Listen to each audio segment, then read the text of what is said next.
kasama si dating Pangulo at ngayon ay Philippine Special Envoy to China, Fidel Ramos, sa nakatakdang state visit ni Pangulong Rodrigo Duterte sa China sa susunod na linggo. Ayon po yan sa Malacanang.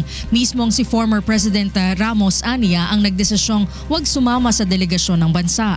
Narito ang pahayag ni Presidential Communications Secretary Martin Andanar.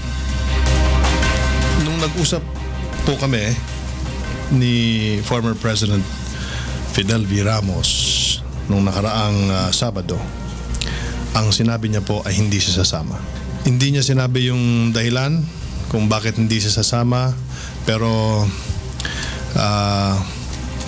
I believe that it is about giving respect to our current President Rodrigo Duterte, sapagkat kung dalawang presidente po ang pupunta doon, posibleng mahati yung atensyon.